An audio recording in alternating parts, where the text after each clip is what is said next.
You wake to the clatter of hooves striking cobblestones, their echoes darting like nervous birds across the narrow alleys of Rome. The air is thick with the oily smoke of lamps and the damp, earthy stench of the Tiber drifting through the city's heart. It is 48 AD, a night so dark that the sky itself seems to press down on the marble roofs. You are not a senator, not a noble, not even free. You are a servant crouched in the hidden alcoves of the imperial palace, pressed against stone cold enough to sting through your thin tunic. The palace sleeps and yet never truly rests, even in silence, it breathes with danger. Beyond the gauzy curtains of silk that sway with the draught, muffled laughter breaks the quiet. A woman's gasp. The chiming clink of goblets raised in toast. You hear the indulgence of those who rule the empire, pleasures denied to those like you, yet dangerously close. To overhear too much is to risk your life. The Praetorian Guard patrols the shadows, their blades gleaming with unspoken threats. At any moment, discovery could mean your throat slit before dawn touches the Palatine Hill. Your pulse quickens as you glimpse her, Valeria Messalina, Empress of Rome. She is no fragile ornament of court, but a force of restless fire. Cloaked and hooded, she slips away from the safety of marble halls, her jeweled eyes gleaming with something reckless. She is not heading to bedchambers or shrines. She is going into the night, into the labyrinth of Rome where power and ruin share the same bed. Even in darkness, her presence blazes, and in that flicker you feel the tremor of history itself. What does it mean to witness such a secret? Rome's grandeur, carved in stone and bronze, is not held up by gods and generals alone. It is built upon whispers, betrayals, and those moments when a single step in shadow alters the empire's destiny. And yet, Rome at this hour is more than a palace. Beyond its gilded walls, the city breathes with two hearts. One belongs to the elite, feasts where roasted boar steams beneath garlands of roses, where musicians pluck strings while golden cups overflow with Falernian wine. The other beats in the suburra, Rome's crowded underbelly. There, taverns roar with drunken quarrels, alleys reek of sweat and sour wine, and straw pallets scratch the backs of women who sell themselves for a few copper coins. Rome's splendor and filth exist side by side, inseparable, like twin shadows cast by the same torch. Messalina walks both worlds. She is empress in marble corridors, yet rumors insist she prowls the streets disguised as a courtesan, seeking pleasures that no title can sate.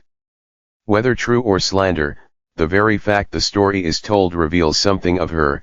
She is not content with the throne's gilded cage. Before this story can unravel, you must understand, this is not a dry recitation of dates and decrees. This is a Rome of sense and shadows, of blood and marble.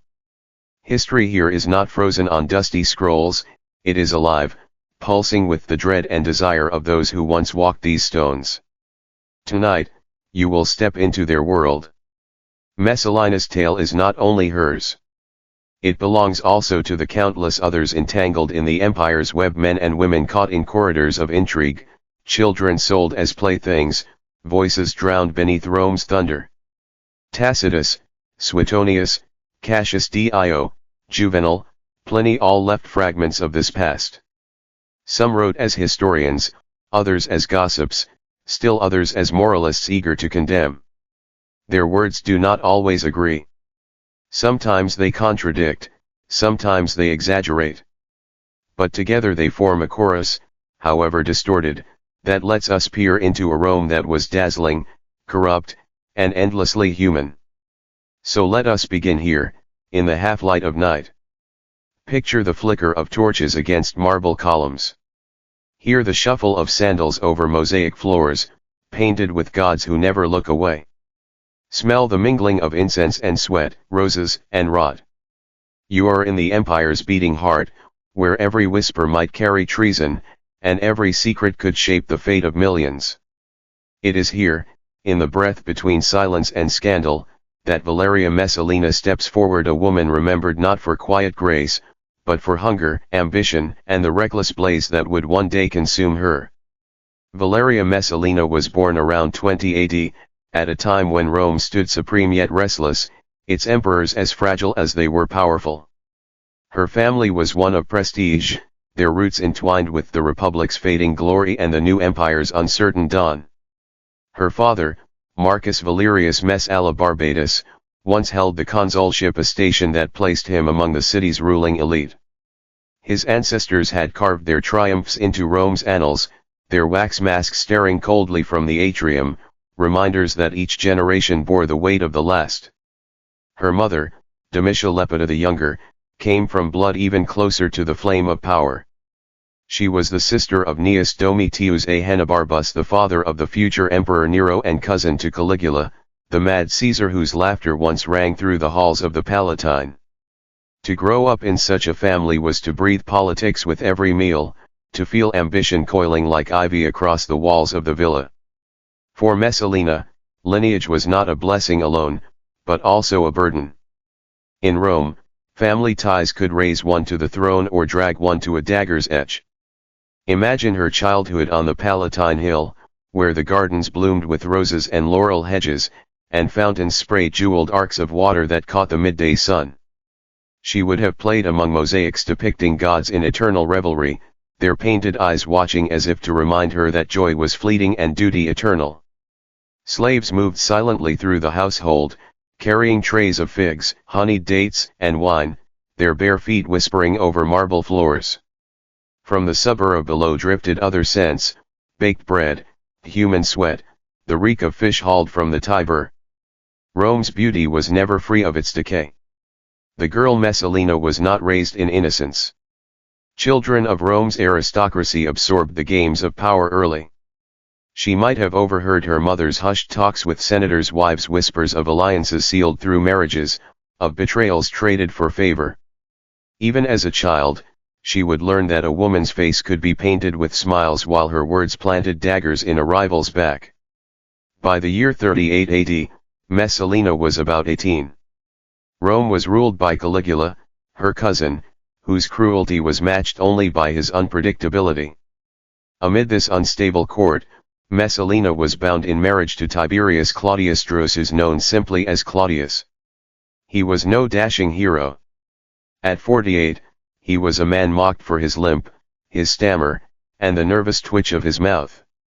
To the public eye, he was a figure of ridicule, dismissed as weak, unfit for power. Yet his survival in the blood-soaked politics of the Julio-Claudian dynasty proved otherwise. Claudius had lived his life in the shadows, protected as much by his supposed frailties as by his intellect. While his kin plotted in marble chambers, he buried himself in scrolls, copying histories until his fingers were ink-stained. He studied the past not merely for knowledge, but for survival. It was this very man, bookish, awkward, underestimated, that Messalina was given to wed. Their wedding was a spectacle of Rome's grandeur. Beneath a canopy of silk, priests chanted prayers as incense thickened the air. Guests in white togas embroidered with threads of gold watched, whispering not of love but of politics. Alliances mattered more than affection. Messalina, still little more than a girl, was bound to a man 3 decades her elder, not by choice, but by the will of family ambition. Yet the union bore fruit swiftly.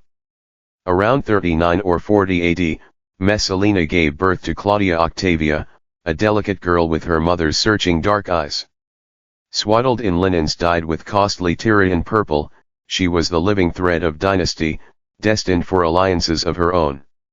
In 41 AD, a son followed, Tiberius Claudius Germanicus, later called Britannicus.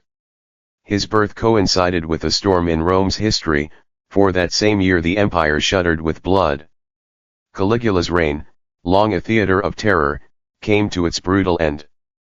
In a palace corridor, conspirators set upon him with blades. Torches sputtered as his body fell, blood pooling on cold stone. Soldiers scattered, the halls echoing with screams. In the chaos, Claudius was found cowering behind a curtain, trembling, his breath ragged with fear. Yet fate was merciless in its irony. The Praetorian Guard, seizing him, proclaimed him emperor. The Senate, pale and shaken, consented rather than risk the mob's fury. And so, in a single night, Claudius, mocked as a fool, became the ruler of the Roman world. By his side stood Messalina, barely 21 years old, now empress of an empire that stretched from Britannia's damp hills to Egypt's desert sands. She was a flame in a court of shadows, and history was about to test how fiercely and how dangerously she would burn.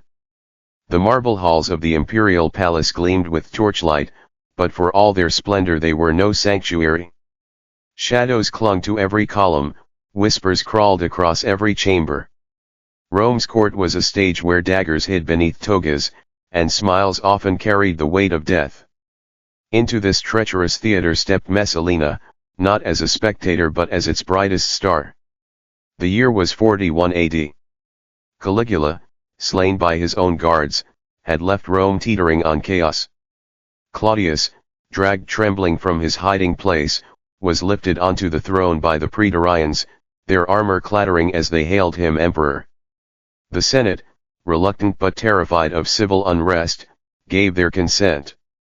And suddenly, the man mocked for his limp and stammer now wore the laurel of Rome. For Messalina, still barely 21, this meant transformation. In a single breath, she became Augusta Empress of the Roman world. To some she was Claudius's consort, but to others, she was Rome's true fire, a woman whose beauty and ambition burned as bright as any triumphal torch. She moved through the palace with predator's grace, her silk stella whispering against walls painted with Venus and Adonis, her laughter bright, calculated, and edged with promise or threat. Claudius was not a man of strong presence, his authority rested more on the soldiers who crowned him than on his own will. This left a vacuum, and Messalina stepped into it with instinctive cunning. She was not alone in shaping Rome's affairs. She aligned herself with men who had once been slaves but now wielded influence greater than many senators. There was Narcissus, the imperial secretary, whose sharp eyes missed nothing. There was Pallas, the financial steward, whose wealth rivaled the richest patricians. These freedmen were men of low birth but high intellect, and their loyalty to Claudius made them indispensable. Messalina recognized their value, binding them with favors and aligning her interests with theirs. In them, she found tools sharper than any blade. Through them, she learned to weave edicts, to bend accusations into weapons, and to silence those who threatened her place at Claudius's side. Tacitus, in his Annals, describes her ambition as ruthless, her mind honed like the daggers hidden beneath a senator's cloak. And soon, she proved it. In 42 AD, her eyes turned toward Appius Junius Silanus, a senator of noble blood. Messalina had arranged for him to marry her mother, Domitia Lepida, but when Silanus rejected her advances or perhaps merely hesitated, she struck.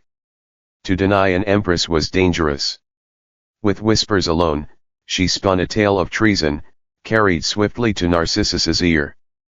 Picture the scene: Claudius, roused from sleep, sits trembling in the lamplight, his stammer worsening as Narcissus hisses of betrayal. Silanus, accused without trial, was executed at dawn. His blood ran down the Gemonian stairs, the grim steps where Rome's traitors were displayed for all to see. By midday, the city murmured with fear, sandals scuffing the dust as citizens dispersed in uneasy silence. For Rome, it was one more casualty in a city long accustomed to sudden deaths. But for Messalina, it was a declaration: she was not merely Claudius's young wife. She was a force to be feared. And yet, power in Rome was never secure. The court was a crucible where envy, lust, and suspicion boiled together. Messalina knew she must dazzle and terrify in equal measure. To the senators, she was charm and grace. To her rivals, she was a whisper in the dark. To Claudius, she was warmth, mother to his children, and the partner who steadied his throne. But beneath every smile lurked calculation, for in the Julio-Claudian dynasty, survival was never a gift, it was a conquest renewed each day. The empress's story was no longer that of a noble girl wandering gardens under Rome's sun. She had entered the labyrinth of power, and soon her hunger would push her deeper still, into realms of scandal and excess that would brand her name for centuries. If Messalina had been content with influence alone, history might have remembered her as merely cunning a Roman Livia in silk instead of marble. But contentment was not in her nature. Where others saw limits, she saw invitations. Where the empire expected restraint, she gave indulgence. And indulgence, in Rome, was always a dangerous fire. The first whispers were of her lovers. Ancient historians Suetonius, Tacitus, and Juvenal record tales so lurid that later generations would wonder, were they truth, exaggeration, or both? Yet one fact was undeniable: Messalina, young and radiant, had drawn admirers from every corner of Roman society. Actors, gladiators, nobles, and soldiers all were said to have shared her bed. One story paints her as slipping from the palace at night, veiled, her sandals muffled against the stone, to meet lovers in hidden taverns. Another, more sensational, claimed she once competed with Rome's most notorious courtesan in a contest of endurance who could take the most men in a single night. Juvenal sneered that the empress returned to the palace at dawn, exhausted yet unquenched, slipping into Claudius's chambers as if nothing had happened. Whether myth or malice, these tales reveal how Rome viewed her, not just as an empress, but as a woman who broke boundaries too scandalous for her time. Yet Messalina's power was not built only on desire. Her ambition ran deeper, coiling around wealth and politics. She orchestrated the downfall of senators, confiscated estates, and seized villas where gardens sprawled with fountains and statues. She built her empire of pleasure brick by brick, paid for in blood and ruin. One of her victims was Valerius Asiaticus, a wealthy senator who owned the famed gardens of Lucullus. These gardens were the envy of Rome: rolling hills, marble pavilions, pools reflecting the sky. Messalina coveted them. And so, with calculated malice, she accused Asiaticus of treason.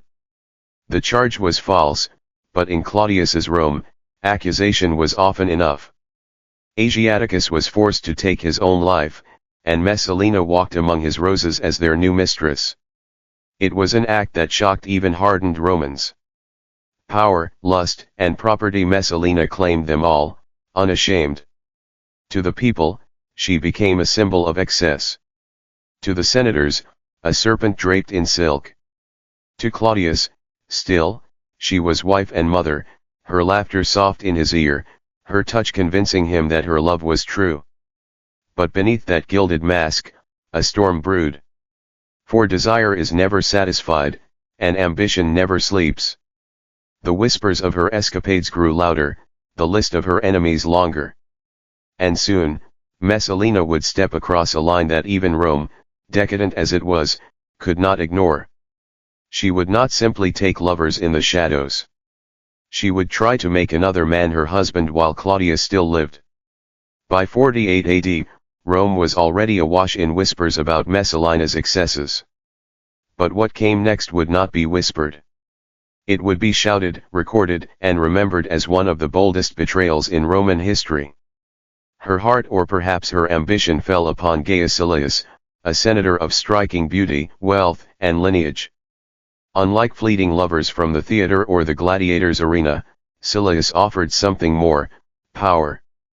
With him, Messalina could imagine a throne not shared, but truly hers. Their affair was reckless. Silius divorced his wife at Messalina's command, a scandal in itself. But worse was yet to come. The empress and the senator plotted openly, as though the shadow of Claudius did not loom over them. Ancient sources, Tacitus most vividly, claim that Messalina and Silius went further than any lovers dared. They married. Not in secret, but in a ceremony witnessed by senators and guests, as if Claudius himself had ceased to exist. The date was said to be October, the season of harvest festivals, when Rome was already drunk with revelry. But this wedding was no drunken folly, it was treason dressed in garlands. Imagine it: torches blazing in the forum, lutes strumming, Messalina in bridal white, crowned with flowers, walking to Silius as if she were free. The emperor's wife, the mother of his children, the Augusta of Rome wed to another man while Claudius still sat on the throne. Was it madness? Overconfidence? Or had Messalina believed Claudius so weak, so pliant, that he would accept humiliation? Historians still debate. Some suggest she planned to overthrow him entirely, to raise Silius as emperor and rule by his side. Others think it was a grotesque game, an indulgence that spiraled into catastrophe. But the city stirred. Whispers grew into clamor, and soon Narcissus, Claudius's secretary, the same man who had once served Messalina's ambitions, moved against her. He rushed to the emperor, who was away in Ostia, securing grain shipments. Claudius, confused and stammering, at first could not believe the tale. But Narcissus pressed on, his words sharp as steel. Messalina has married Silius. Rome calls another man your husband's name. The emperor's face paled. He had been betrayed not in shadows, but in spectacle. Soldiers were dispatched. Claudius returned in haste. The city braced itself, the air heavy with anticipation, sandals scuffing over the cobblestones as crowds gathered to watch the empire's most dangerous drama unfold. Messalina, realizing too late the peril, abandoned her bridal garlands and fled. She raced through her gardens, her silks tangled with dust, sending frantic messengers to Claudius, begging for mercy. She tried to summon allies, but doors slammed shut, and silence answered her pleas. The senators, once willing to drink her wine and court her favor, now turned their backs. The empress of Rome was alone. And the hand that would strike her down was already reaching for the sword. The hour of reckoning had come. Claudius, trembling with rage and humiliation, returned to Rome under the watch of Narcissus. The emperor, so often hesitant, so easily swayed, was this time pushed firmly toward one decision: Messalina must die. Narcissus feared that Claudius's weakness might betray him again, that at the sight of her beauty and tears, the emperor would forgive. And so, while Claudius lingered at a banquet, wine clouding his judgment, Narcissus acted. He dispatched soldiers to the gardens of Lucullus, ironically, the very gardens Messalina had once stolen from a dead man. There, among the marble pavilions and whispering fountains, the empress waited. She had not given up. Messalina still clung to hope, scribbling letters, begging to see Claudius one last time. She believed, perhaps foolishly, that the man she had betrayed could still be softened by her voice. But no summons came. Only the tramp of marching feet. The soldiers found her in the gardens, disheveled, hair undone, eyes red from weeping. Beside her stood her mother, Lepida, a woman who had once opposed her daughter's reckless ways, but now, in her final hour, remained loyal. Lepida urged her, "Do not let them kill you like a slave. Take your own life." A dagger was placed in Messalina's trembling hand. She tried once, twice, pressing the blade against her chest. But courage failed her. The empress, who had dared to seize Rome's wealth and marry another man, could not face the final act of defiance. Her hand shook. The dagger slipped. At last, an officer stepped forward. It was the centurion, impatient with her hesitation. With one swift thrust, he ended her life. Messalina, the young empress who had risen like a flame, burned out in silence at the age of 23. When word reached Claudius, he asked for no funeral rites. He forbade public mourning. The name of Messalina was struck from inscriptions, her statues toppled, her memory condemned. Rome was to forget her. But Rome never forgets. Her story survived, carved in venom by her enemies, exaggerated by poets, embroidered by gossip. Was she truly the most depraved woman in Roman history? Or was she the victim of hostile chroniclers, painted as a monster because she was a woman who wielded power without restraint? The truth lies somewhere in the shadows between scandal and fact. Yet her name endures: Messalina, an empress whose hunger for desire and power proved too much for even Rome. After her death, Rome tried to erase Messalina. her name was chiseled from monuments, her memory damned. Yet paradoxically, this attempt at silence gave birth to a legend. For centuries, her story was retold not as a measured biography, but as a cautionary tale. Ancient historians like Tacitus, Suetonius, and Juvenal painted her as the embodiment of lust, treachery, and ambition. Later writers in the Renaissance and beyond resurrected her image as the archetype of the fallen woman, the femme fatale who destroys kings. But beneath the layers of scandal, a deeper truth emerges. Messalina was only 23 when she died. A girl who became empress at 14, who bore children, who wielded power in the most dangerous court on earth. Was she reckless? Certainly. Cruel? At times. But she was also trapped in a world where women were pawns in dynastic games unless they seized power for themselves. And seize it she did. Too boldly. Too publicly. In a society where emperors could indulge any vice, Messalina's crimes were magnified because she was a woman. Her marriage to Claudius may have been a desperate gamble for survival, or a genuine attempt to overthrow Claudius. We cannot know for certain. What we do know is that her fall revealed a brutal truth of Rome: power was intoxicating, but forgiveness was rare. Her story forces us to ask: how much of her infamy was fact, and how much was the invention of men who feared her? Was she truly Rome's most corrupt empress, or simply its most convenient scapegoat? Even now, nearly 2,000 years later, her name still evokes fascination. Messalina is remembered not for her silence, but for her defiance. For the way she bent the rules of empire until they finally bent back and crushed her. In the end, Messalina's greatest legacy is the warning she left behind: in Rome, as in life, those who play with power and desire must be ready to pay the price.